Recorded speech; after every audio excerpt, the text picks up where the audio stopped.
Good morning. ഇന്നത്തെ നമ്മുടെ subject ഒരു ദിവസം എങ്ങനെ ആയിരിക്കണം നമ്മൾ ചെലവ് ചെയ്യേണ്ടത്. ഒരു ബിസിനസ്സുകാരൻ സ്റ്റാർട്ട് ചെയ്യുന്നത് ദിവസത്തിൻ്റെ മോർണിംഗിൽ സ്റ്റാർട്ട് ചെയ്യുമ്പോൾ ആദ്യം ഒരു മെയിനായിട്ട് നമ്മൾ എഴുന്നേറ്റ് വരുന്നു, മറ്റുള്ള കാര്യങ്ങളെല്ലാം കഴിഞ്ഞ് അതിനുശേഷം മെഡിറ്റേറ്റ് ചെയ്യണം. മെഡിറ്റേഷൻ വളരെ വളരെ ഇമ്പോർട്ടൻ്റ് ആണ്. മെഡിറ്റേഷന് ശേഷം ഒരു ചെറിയ എക്സസൈസ് ചെയ്യുക, പിന്നെ അതിനുശേഷം യോഗ ചെയ്യുക, അതിനുശേഷം ദൈവിക ഗാനങ്ങൾ കേൾക്കുക. ഏത് റിലീജിയനാണെങ്കിലും ആ റിലീജിയനിൽ ഗാനങ്ങളുണ്ട്, ദൈവിക ഗാനങ്ങളുണ്ട്. ആ ദൈവിക ഗാനങ്ങൾ കേൾക്കുമ്പോൾ മനസ്സിനൊരു സുഖം ലഭിക്കും. അതിനുശേഷം വീട്ടിലെ കാര്യങ്ങളിൽ പങ്കുചേരുക. ഫാമിലിയിലെ കുട്ടികളോടും വൈഫിനൊക്കെ എന്തെങ്കിലും സഹായിക്കാൻ പറ്റുകയാണെങ്കിൽ സഹായിക്കുക. ഇതെല്ലാം കഴിഞ്ഞ് ചെടിക്ക് വെള്ളമൊഴിക്കുകയാണെങ്കിൽ ചെടിക്ക് വെള്ളമൊഴിക്കുക. ഇതൊക്കെ കഴിഞ്ഞ ശേഷം ദൈവിക കാര്യങ്ങളിൽ ഇടപെടണം. ദൈവികമായ കാര്യങ്ങളെല്ലാം ചെയ്യുക. ചെയ്ത ശേഷം തിരിച്ച് നമുക്ക് 1 hour ബിഫോർ നമ്മുടെ സ്റ്റാഫ് വരണ മുമ്പ് ഓഫീസിൽ ചെന്ന് നമ്മുടെ ഇൻ്റർനെറ്റ് ഓൺ ചെയ്യുക. അതിൽ വരുന്ന ഇമെയിൽസ് ചെക്ക് ചെയ്യുക. ആ ഇമെയിൽ ഫോളോ അപ്പ് നടത്തുക.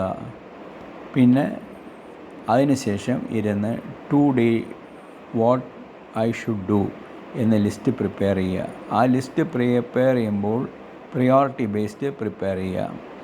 കാലത്ത് എന്തെല്ലാം ചെയ്യാൻ പറ്റും, ഉച്ചയ്ക്ക് എന്തെല്ലാം ചെയ്യാൻ പറ്റും, മോസ്റ്റ് ഇമ്പോർട്ടൻറ്റ് ടാസ്ക് നമ്മൾ കാലത്ത് ചെയ്തിരിക്കുക. മീറ്റിങ്സ് എല്ലാം കാലത്ത് ചെയ്തിരിക്കാം.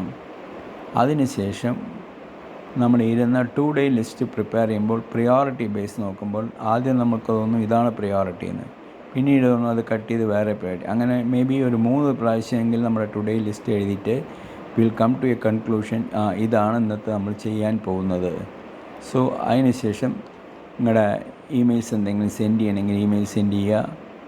അത് കഴിയുമ്പോൾ നിങ്ങളുടെ സ്റ്റാഫ് വന്നിരിക്കും, അവരുമായിട്ടുള്ള മീറ്റിങ്സ് കണ്ടക്ട് ചെയ്യുക. മീറ്റിങ്സ് കണ്ടക്ട് ചെയ്തതിന് ശേഷം ഇരുന്നുകൊണ്ട് കസ്റ്റമേഴ്സിനെ വിളിക്കുക, സംസാരിക്കുക. അതുമാതിരി നെറ്റ്വർക്ക് ബിൽഡ് ചെയ്യുക. നമ്മുടെ ഇൻഡസ്ട്രിയോ അല്ല മറ്റുള്ള ഇൻഡസ്ട്രിയിലെ ആൾക്കാരുമായിട്ട് സംസാരിക്കുക. നാട്ടു നടപ്പും കാര്യങ്ങളെല്ലാം അറിഞ്ഞിരിക്കുക. പത്രം വായിക്കുക. അതിനുശേഷം ഊണ് കഴിക്കുക. ഊണ് കഴിച്ച് റെസ്റ്റ് എടുക്കണം. റെസ്റ്റ് എടുത്ത ശേഷം പിന്നീട് കസ്റ്റമർ കോൾസ് അറ്റൻഡ് ചെയ്യുക. അതിനുശേഷം ഒന്ന് ഇറങ്ങി വാക്കിംഗ് ചെയ്ത് വരിക. വാക്കിംഗ് ചെയ്ത ശേഷം വന്ന് വിശ്രമിക്കുക. അപ്പോഴേക്കും കുട്ടികളെല്ലാം പഠിച്ച് വരും. ഫാമിലിയായിട്ട് ഇരുന്ന് കാര്യങ്ങൾ സംസാരിക്കുക. ജനറലൈസ് ബിസിനസ് ഡിസ്കഷൻ പാടില്ല, ഓൺലി ജനറലൈസ് ടോക്ക് ചെയ്യുക. ഇടയ്ക്ക് മാർക്കറ്റ് കവറേജിന് വേണ്ടി പോയി ഒരു റൗണ്ട് പോയി എല്ലാ കാര്യങ്ങളും നേരിട്ട് നിങ്ങളുടെ ഡിസ്ട്രിബ്യൂട്ടേഴ്സിനെ കണ്ട് കാര്യങ്ങൾ സംസാരിക്കുക.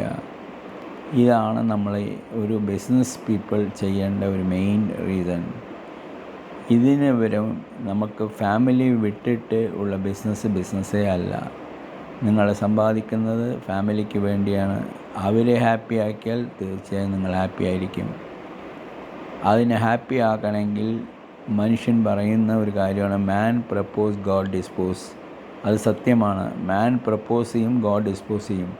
ഇവിടെയാണ് നമ്മൾ ദൈവികത നമുക്ക് ആവശ്യമാണ്.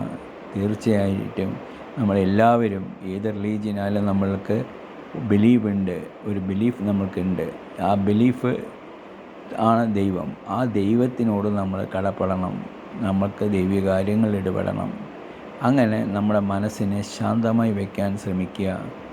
ഇടയ്ക്ക് ചാരിറ്റി പ്രവർത്തനങ്ങളിൽ ഇറങ്ങി വർക്ക് ചെയ്യുക. നമ്മുടെ ഏരിയയിൽ അസോസിയേഷൻസും കാര്യങ്ങളുണ്ടെങ്കിൽ അതിൽ പോയി പങ്കെടുക്കുക. നമ്മൾ ജീവിച്ചിരിക്കുന്നത് നാട്ടുകാർക്കും നമുക്കും ഫാമിലിക്കും എല്ലാവർക്കും നമ്മളാൽ ഒരു യൂസ് ഉണ്ടാകണം.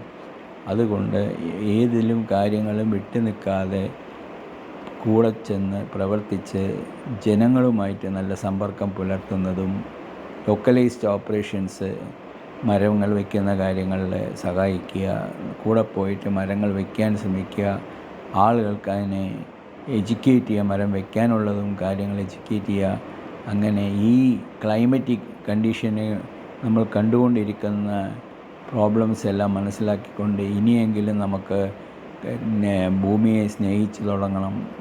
അതില്ലാതെ ഒരു വഴിയുമില്ല. അതുകൊണ്ട് എത്രയും പെട്ടെന്ന് എത്ര മരങ്ങൾ വെക്കാൻ പറ്റുമോ അത്രയും മരങ്ങൾ വെക്കുക.